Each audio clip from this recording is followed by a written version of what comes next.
Baiklah, Assalamualaikum warahmatullahi wabarakatuh. Perkenalkan, saya Pipi Nara Fitri dengan NIM 2305834. Di sini saya akan membuat tugas untuk UTS atau ujian tengah semester pada mata kuliah Studi Masyarakat Indonesia untuk 4 pertanyaan. Yaitu terkait pertanyaan pertama, di Indonesia adalah negara besar yang sejarahnya dimulai sejak prasejarah. Sampai saat ini, keberadaan penduduk pertama yang hidup di kepulauan Indonesia dijelaskan oleh beberapa pakar melalui teori-teorinya. Dari beberapa teori yang menjelaskan asal-usul masyarakat Indonesia, teori manakah yang menurut Anda paling diterima secara umum dan memberikan penjelasannya? Menurut saya sendiri, yaitu ada beberapa teori yang menjelaskan asal-usul masyarakat Indonesia seperti yang pertama itu ada teori Yunan, yaitu menyatakan bahwa nenek moyang bangsa Indonesia berasal dari Yunan, Cina Selatan sekitar 4000 sampai 2000 sebelum Masehi, dan bermigrasi ke Nusantara melalui jalur darat dan jalur laut. Yang kedua yaitu ada teori Nusantara, di mana yang menyatakan bahwa bangsa Indonesia ini berasal dari wilayah Nusantara sendiri karena memiliki kebudayaan dan bahasa yang khas serta perkembangan yang kontinu. Yang ketiga yaitu ada teori of the Taiwan, di mana menjelaskan migrasi dari Taiwan melalui Filipina menuju Indonesia bagian timur dan barat.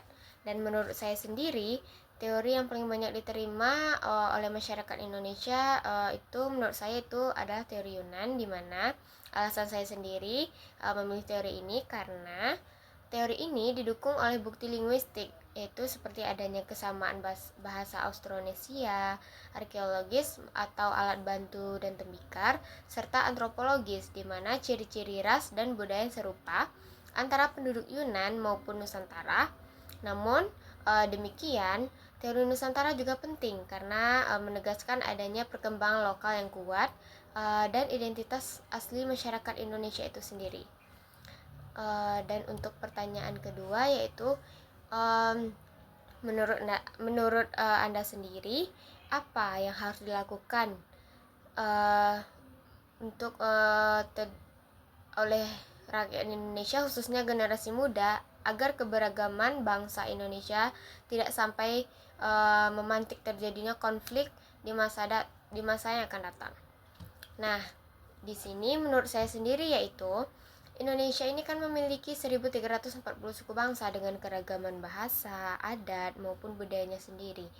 Walaupun pernah terjadi konflik antar suku, bangsa Indonesia tetap mampu menjaga persatuan berkat nilai-nilai seperti gotong royong, adanya nilai toleransi maupun Pancasila, di mana agar keberagaman ini tidak memicu konflik, maka ada beberapa hal yang dapat dilakukan seperti yang pertama yaitu menurut saya dapat menanamkan nilai toleransi yang tinggi dan saling menghargai sejak dini.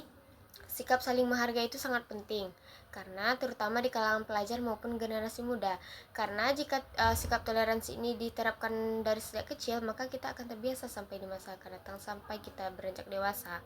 Yang kedua yaitu dapat menguatkan pendidikan multikultural seperti di sekolah, masyarakat maupun lingkungan maupun bersama teman-teman, agar dapat memahami bahwa perbedaan adalah kekayaan bangsa kita sendiri. Yang ketiga itu dapat menumbuhkan rasa nasionalisme dan cinta tanah air melalui kegiatan sosial, budaya, dan bela negara.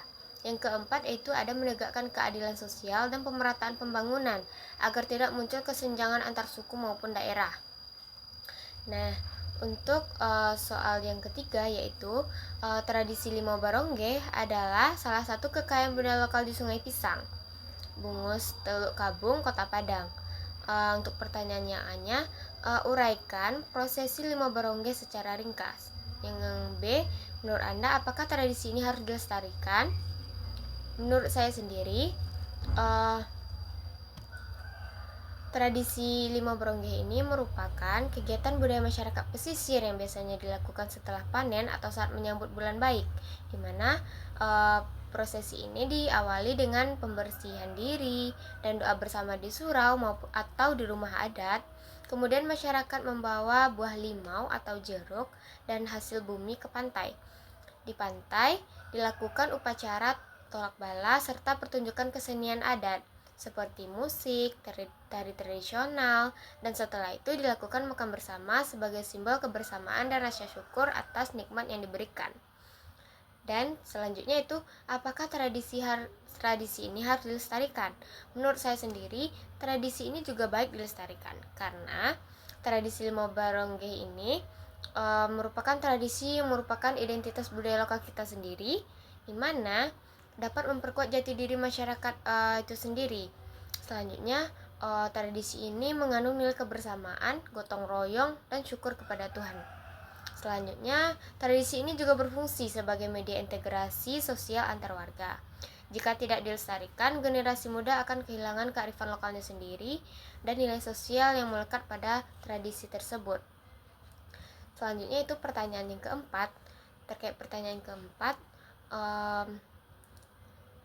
berikan tanggapan kritis terkait profil manusia Indonesia tersebut dan dihubungkan dengan kondisi realistis masyarakat Indonesia saat ini. Terkait sosiolog Indonesia Mukhtar Naim menyampaikan pidato kebudayaannya terkait manusia Indonesia. Maka jawaban dari saya, menurut saya sendiri yaitu menurut Mukhtar Naim tersebut, ciri-ciri manusia Indonesia itu meliputi enggan bertanggung jawab, feodal, percaya tahayul berjiwa artistik, dan berwatak lemah. Dimana tanggapan kritisnya terkait dua ciri-ciri itu yang pertama yaitu enggan bertanggung jawab.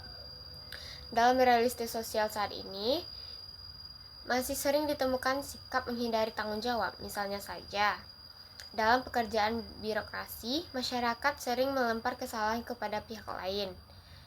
Hal ini menurut saya ini perlu diatasi dengan membangun budaya integrasi dan profesionalisme sejak pendidikan dasar hingga perguruan tinggi.